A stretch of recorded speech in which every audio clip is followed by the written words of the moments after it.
few years, all I've been hearing about is print is dead. With tablets, smartphones, book readers, etc., why do we need print? I mean, pixels rule today, don't they? Really? Do they? And is print really dead? Well, in this episode, I'm going to investigate this cry of print is dead and counter it with why print? And that's with an exclamation point, not a question mark. Hi, I'm Jim Kohler, the paper professor for Slavamo Papers, investigating why we should still print and why print is still very relevant. Let's face it, print on paper really helps tell your story far better than pixels can. The amount of printed colors and the tactile feel of your paper helps tell your story far better than pixels on a tablet can. I feel that people have long forgotten that print, which has been the communications medium for so long, well, we tend to overlook its impact and power. With the printed pieces, whether it's a marketing piece, direct mail, a magazine, publication, etc., you can cut out and save sections you want for use now or even later. With pixels, you may be able to save it on your tablet or phone, or even maybe be able to print it. Well, that's assuming you're near a printer that works with your device. But let's face it, print is so much easier. While tablets are portable, so is print. Long after their tablet battery is drained, people will still be reading what you sent them in print. No batteries needed for print. You also don't need a password or an internet connection to purchase a magazine, especially when you are on the road, as print is readily available and easy to purchase. With print, you can fold, stuff it, clip it, and even scratch and sniff it. Print offers no software compatibility issues as well, and even, no screen glare when you're at the beach. I know, print kills trees. Well, that's not really true at all. Trees taken for paper are always replanted. In fact, over 600 million trees are planted every year for the paper and forest products industry, surpassing the amount of harvested. In the United States, more than 60% of paper is recycled, whereas far less than that of electronic devices are recycled.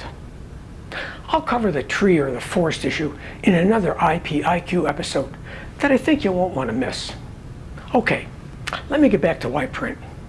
Why do you think the industry calls it the graphic arts?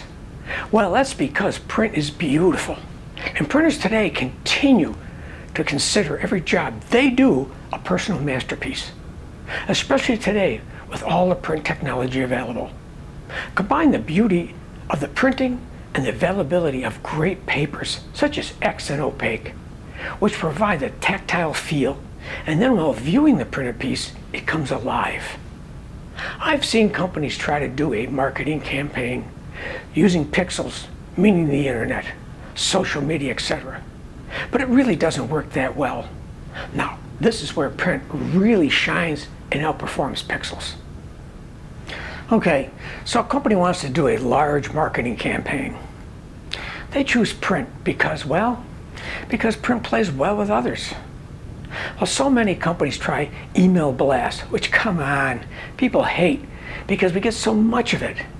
What can be cooler than using a printed direct mail campaign? Then you can now draw prospects to a personalized website and even more.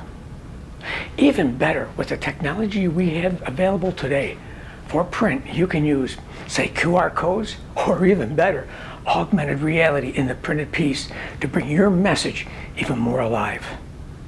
Let's face it, most people just delete email blasts without really reading it.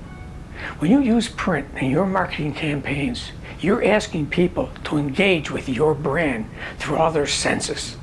It's not just about the image and the message. It's more than that.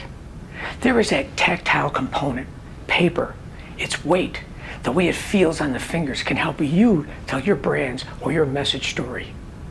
Pixels don't do that. Most people, I suspect, will at least look at the printed piece, and now you have caught their attention. Keep in mind, print enhances the impact of all those other media outlets by providing the extra dimension.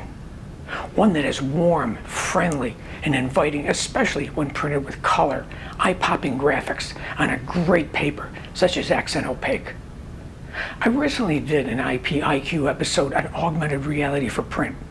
Be sure to view that episode to see how you can add much more functionality to the print, making printed pieces really come alive. And I mean, come alive. Okay, I know what you're thinking. Magazines and newspapers are dead, so therefore print must be dead, right? In a recent article in the New York Times Magazine by Sidney Edinburgh and Michael Guybaum, they commented, and I quote, "Magazines eventually, well, they'll become like sailboats. They don't need to exist anymore, but people will still love them, make them, and buy them," unquote. I've had a few of the print magazines I used to get in print, but they decided to publish solely in pixels. As much as I love my iPad Pro, for example, now I read them far less than I did when they were in print. Hearst Publishing actually started a magazine with the online rental service Airbnb. You are seeing a lot of the old magazine editors leaving the industry, allowing younger and more in tune with readers and technology, and not afraid to try new things. I hear my friends say, yes, but the digital magazine can provide PDF files, video, etc.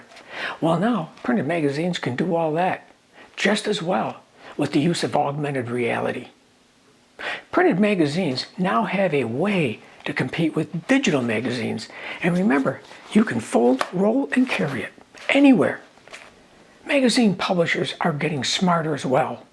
Hearst Publishing, again, recently introduced the Pioneer Women's Magazine, which is a partnership with the Food Network and host Dee Drummond, which was initially sold only at Walmart.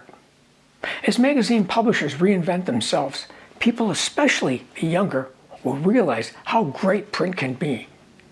The Guardian recently said, and I quote, "We can rationalize a hypothetical scenario of a loner living in a house with years of hoarded magazines, and magazines stacked to the ceiling. But can anyone actually imagine the same house piled high with external hard drives, iPads, and Kindles? Can we?" When it comes to retail, the printed catalog still rules, especially now that you can even personalize it. Yes, you can do a search on Amazon for exactly what you're looking for, but the printed catalog allows you to thumb through many items that you may not know that you're really interested in.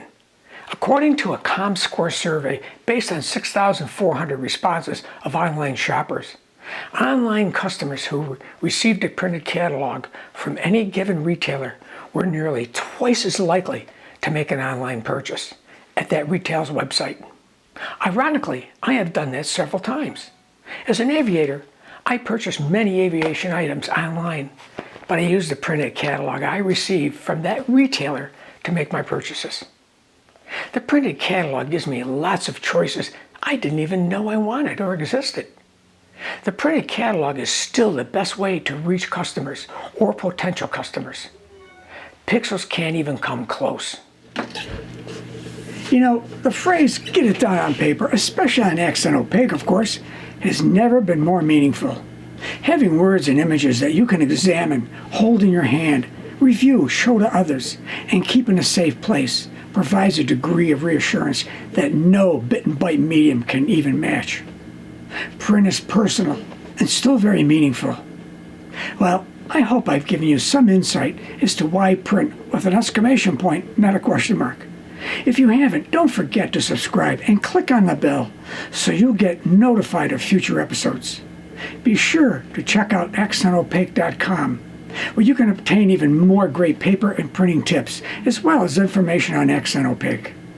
Also, with your smartphone, scan the QR code on the screen, which will automatically take you to the learning page on the Accent website. So with that, I'm Jim Kohler, the paper professor for Salvamo Papers, and I sure hope to see you again in the next Paper Professor episode.